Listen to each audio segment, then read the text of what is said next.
Grant Hill is one of the most famous players in recent college and professional basketball history, but within his family, he might not even have the most interesting story. So who are the people that raised and supported Grant Hill? Now, I'm not going to spoil anything in this video, but I learned things that even surprised me. Does Grant Hill have one of the most interesting family stories on this channel? Grant Hill was born on October 5th, 1972, to Calvin and Janet Hill in Dallas, Texas. But his family story goes even further back than his parents, so we'll be starting with his grandparents. Grant has two sets of grandparents who have played a significant role in his life, both by influencing his parents and Grant himself. As the grandparents of Grant Hill and the parents of his mother, Janet, Malcolm and Vivian McDonald played a large role in influencing them with their work ethic and moral compass. The couple were believed to be the first certified African-American dental technicians in New Orleans, starting the McDonald Dental Laboratory, and together they operated their practice for 62 years. They also provided dental services for the less fortunate throughout the state of Louisiana with a mobile laboratory, cumulatively serving hundreds of thousands of patients. Vivian passed away on November 19, 2006, and was preceded in death by her husband, Malcolm. Still, their work ethic served as an inspiration to their other family members and no doubt helped to influence Grant's future as a basketball star. Though the full family history isn't readily available for Henry and Elizabeth Hill, Grant's paternal grandparents, there is a little bit of information available about the couple. The parents of Grant's father, Calvin, Henry and Elizabeth were first settled in South Carolina, where Henry was a sharecropper. Eventually, though, he made the difficult decision to move to Baltimore, where Henry transitioned to a career as a construction worker. This move was for one main reason. Calvin's parents wanted their only son to graduate from college, which was considerably more likely in the bigger city of Baltimore, where he would have more opportunities. This decision paid off for Calvin, who later talked specifically about his father's influence on his life, saying, "I was very fortunate to have a father who was like clockwork. He came home every day and wanted to hear about my day. He was there for me when I didn't do well in Little League, taking me out in the backyard to practice. He was there when I went to prep school, to college, even to the Cowboys. When he died, I was 34. I felt like I'd lost my biggest supporter." It's tragic that Henry passed away so early in Calvin's life, but he had a huge influence on his son, who in turn passed those lessons down to Grant. Both of Grant's parents are uniquely high-achieving in their own rights, and they were a great inspiration to Grant in his own remarkable NBA career. In an interview with outlet Andscape in 2018, Hill said about his parents, "I think both of their stories are pretty remarkable. One of the things as a kid, I was in awe of them. I was in awe not only of who they are as your parents, but just who they were, the type of people, their spirit, their story, their struggle to achieve. At times, it was intimidating. There were big shoes to fill, and I still am in awe of who they are and what they've been able to do." Let's find out just how big of shoes that Grant had to fill, starting with his famous athlete father, Calvin. Calvin G. Hill was born on January 2, 1947, to Henry and Elizabeth Hill. As mentioned earlier, Calvin grew up in Baltimore before being offered a scholarship to Riverdale Country School in New York.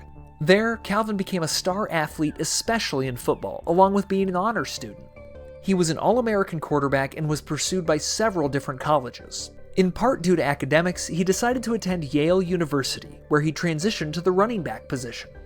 At Yale, Calvin dominated as both a rusher and a receiver, becoming the team's all-time scoring leader during his final game.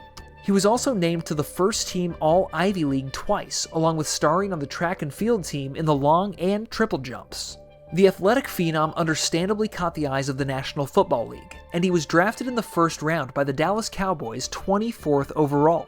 Though this selection of a player from a school not commonly known for football surprised many, as Calvin was the first ever Ivy League player to be drafted in the first round of the NFL draft. And of course it turned out to be an excellent pick for Dallas. Calvin went on to star for the Cowboys, winning the Offensive Rookie of the Year award to go along with All-Pro and Pro Bowl selections in only his first season. He would later become the first ever player to rush for 1,000 yards in a season for Dallas, as well as helping what's now known as America's team to their first ever Super Bowl victory in Super Bowl IV. Calvin's career, as great as it was with 4 Pro Bowl appearances and a Super Bowl win, could have conceivably been even better. He struggled, much like his son Grant would later, with injuries including a torn MCL while playing for the Hawaiians of the short-lived WFL in 1974, which limited him for the rest of his career. What do you think? Could Calvin have been a Hall of Famer if not for his mid-career knee injuries, especially considering he was coming off of 3 consecutive Pro Bowls before that? Calvin's success continued after his football career ended, as he held several notable positions in sports management and consulting. This includes being the vice president of his hometown Baltimore Orioles, serving on the boards of several charities and for-profit businesses alike, and working together with his wife Janet in corporate consulting. Even with his extensive professional success in football, Calvin understood the physicality of the sport and didn't make it easy for Grant to try and follow in his footsteps. As Grant told the Arizona Republic in 2011, "My dad wanted me to play football and had a dream of me playing. The problem was he didn't play until he was in high school, so the rule in our household was that I wasn't allowed to play organized football until I was a freshman in high school. Growing up on the sidelines and locker room, all I wanted to do was play football. Not being able to play was like dangling a prize in front of me. At 14, when I was allowed, I resented it and didn't want to play. To this day, I'm not a huge football fan because I resented it as a kid." While Grant chartered his own course as a basketball star, the intensity that Calvin brought to his own football career wasn't lost when he watched his son play basketball. In a profile done by Sporting News when Grant was a rookie with the Detroit Pistons, the reporter described Calvin's observations of his son as follows: "His eyes will never leave the court, and he'll talk to no one, breaking that silence only rarely to lean sideways and mutter one-line critiques to no one in particular." His wife Janet echoed this sentiment, telling Sporting News, "It's like he's out there playing along with Grant, and it's a long, draining season. I have faith in Grant making it through okay, but Calvin I wonder about." Looking at Calvin's long career, it's tempting to try and rank his many achievements. If you ask the man himself, though, he'd have a succinct answer for you, as he once told the Washingtonian. "Simple things are the most important. I've achieved some success in school, in my profession, but I'm proudest of raising my son to be a good person." Calvin isn't the only high-achieving parent in Grant's life, though. Just wait until you hear about his mother, Janet, nicknamed the General. Janet Hill was born on December 23, 1947, to Malcolm and Vivian McDonald in New Orleans, Louisiana. Similar to her future husband Calvin, Janet was an intelligent person from the very start, getting into the prestigious Wellesley College in Massachusetts. There, she studied mathematics and also met a future presidential candidate and future First Lady in Hillary Rodham Clinton. The two quickly became friends, with Hillary herself later saying that when she met Janet, "I met one of the smartest, kindest, shrewdest, and most remarkable women I'd ever known." Janet cherished her education at Wellesley and was passionate about utilizing her skills in the world of work. She even went on to get an MA degree in teaching mathematics at the University of Chicago in 1972, which allowed her to begin her career as both a mathematics teacher and later a data scientist with a private consulting firm in Washington, D.C. She would later say that her education was a key part of both her career and her philosophy as a parent, as she would later tell the Detroit News, "We think our educations have served us every day for the last 26 years since we've been out of college, and that's part of the drumbeat we've given Grant." Janet moved on to a position within the U.S. government as the Special Assistant to the Secretary of the Army in 1978, a position she would hold for 3 years before departing in 1981 to start a consulting firm with her former boss from the Army, Clifford Alexander. It was at this point that she earned the nickname of the General. You thought we forgot about that, didn't you? Just wait, it's a great story. As Grant recounted to Andscape in 2018, "My friends used to call her the General, because 1, the Army stuff, but 2, she was just a hardcore disciplinarian. She was intimidating, and as a black woman in corporate America in the 80s, it was a different time, so you had to have a mental toughness, but she didn't play. She would punish me and punish my boys, my friends. I think all my friends started calling her the General, and I think it was more of a sign of respect. And they call her that to her face, salute to her, the whole nine. Tongue-in-cheek, but she didn't play. She didn't play, she was pretty hardcore." Hold up. Punishing your own child is one thing, but somebody else's too? Janet definitely didn't play. Getting back to her story, Janet's consulting firm, Alexander & Associates, took off, and Janet would spend the next 30 years in management and ownership of the firm. Not only that, but she served on a variety of corporate and nonprofit boards, including Progressive Insurance and Sprint. After her son Grant became a star basketball player at Duke University, Janet got involved at that school as well, serving as a trustee emerita from 2006 to 2021. Her crowning achievement, perhaps, was being appointed as a member of the Board of Trustees of the John F. Kennedy Center for the Performing Arts by President Barack Obama. Tragically, Janet passed away on August 13, 2022 in Fairfax, Virginia, but she leaves behind an incredible legacy and a trail of barrier-breaking achievements. She was beautifully eulogized by Grant, who said, "She was a force of nature, she was a force of good, a remarkable woman, remarkable friend, and a remarkable mother. I miss her, I love her, and by the grace of God, I live for the day to see her again." Like both of his parents, Grant grew up as an only child. That didn't stop him from wanting to start a family of his own, though, something he pursued with several relationships, including one with a notable celebrity. Although she's more famous nowadays for her explosive public relationship with actor Will Smith and her famous talk show Red Table Talk, Jada Pinkett Smith was once an up-and-coming actress who dated a similarly up-and-coming athlete in Grant Hill. Pinkett Smith was born September 18, 1971, and grew up in Baltimore. Here she got an early exposure to future celebrities when she met a young Tupac. Jada got a big break of her own as an actress when she earned a role on the NBC sitcom A Different World in 1991, which catapulted her into fame.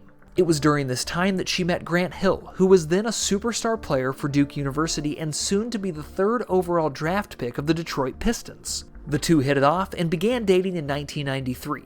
They would go on to date for a couple of years, during which time Hill would become the co-NBA Rookie of the Year, and Pinkett Smith began to appear in several major movie roles. It's unclear why the couple broke off their relationship in 1995, but it's clear that they went their separate ways. Since then, Pinkett Smith has only become more visible in the public eye, with roles in a wide variety of movies as well as the inception of her talk show Red Table Talk. Not to mention her often headline-grabbing marriage with Will Smith.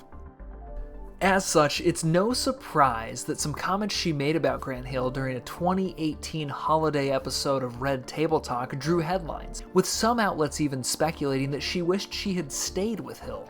In the episode, Pinkett Smith said that Grant was the first boyfriend that she ever took home to meet her parents, before quickly clarifying that there was nothing still between them.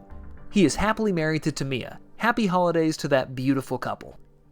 Still, given the number of headlines that Jada is always wrapped up in, do you think Grant Hill dodged a bullet by not marrying her? Either way, as Jada insinuated, he ended up with another famous woman who might have a bit less public baggage. Tamia Hill, more commonly known by her single-name moniker Tamia, has been married to Grant Hill since July 24, 1999. Prior to that, though, Tamia had a very different upbringing than Grant. She even grew up in a different country. Tamia was born on May 9, 1975 in Windsor, Ontario, and grew up with a single mom. It was evident early on that Tamia possessed a talent for music, and she carried that passion through musical education all the way to being awarded one of Canada's top musical honors, the YTV Vocal Achievement Award in 1993. Because of this, Tamia earned a recording contract with Warner Brothers Records. She released her first song, You Put a Move on My Heart, in 1995, which became an immediate hit. Her next big hit would come in 1996. Of course, we're referring to Tamia meeting her future husband, Grant Hill. But you already guessed that, right? Incredibly, the two were set up via a blind date by singer Anita Baker. And it was love at almost first sight, as Grant told Essence later. When we first started seeing each other that first 2 or 3 months, I kinda knew that this was the one. The pair dated for around 3 years before marrying in a ceremony held in Battle Creek, Michigan in July 1999. Like some other couples, though, they got swept up in the moment and forgot to eat any food. In a joint interview, Grant and Tamia later told People magazine, "What we both still laugh about is that we didn't get a chance to eat any of the food from the reception. After we made our way around to thank everyone for attending during the dinner, we never made it back to our seats. By then, we were called to the dance floor for our first dance. I don't think we realized we hadn't eaten until we got into the limo after the reception to drive 2 hours from Battle Creek to Detroit because we had an early flight out the next morning for our honeymoon. That's when we stopped at a 7-Eleven on the way for chili cheese dogs and Slurpees." I don't know about you, but that doesn't sound like too bad of a wedding night dinner to me. Unfortunately, Tamia and Grant's marriage wasn't all positive. Not long after Grant suffered through a career-threatening injury of his own, Tamia was diagnosed with multiple sclerosis, commonly known as MS, in April 2003. This injury not only threatened her musical career, but it also was a major health concern that could have life-threatening complications. However, thanks to early detection, Tamia remains able to live a healthy life. In 2007, she told the New York Times, "It's important to let people know that a diagnosis of MS does not have to mean the end of your dreams. It is manageable to a certain extent." In the same interview, Grant expressed the concern that he felt for his wife's health, saying, "I worry more about her than if I had it, because it's one of those things where you never know how it's going to work out. It is something that is very serious, and we still, and by we, I mean the medical community, see it as a mysterious disease." Despite the challenges, Grant and Tamia have been able to build a family together while continuing their respective careers. Since being diagnosed with MS, Tamia has released 5 total albums and continues to tour sporadically, something that Grant is greatly inspired by. On the Tamron Hall show in 2012, Hill said, "Watching her when she was diagnosed and how she attacked that and had tremendous strength, when you go through your own stuff, that's one thing. But when you see a loved one, a family member, a wife, struggle, that's tough. She inspired me. Not only is she overcoming it, but she fought. She resumed her career. She's an incredible mother. You know she's active. It's like you forget that she has this. To see her strength through it all has been inspiring." That strength isn't exclusive to Tamia either. It's been passed down to the couple's children. But how many kids did they end up having with their busy schedules and health struggles? As an only child himself, it's understandable that Grant might want to have several kids of his own in adulthood.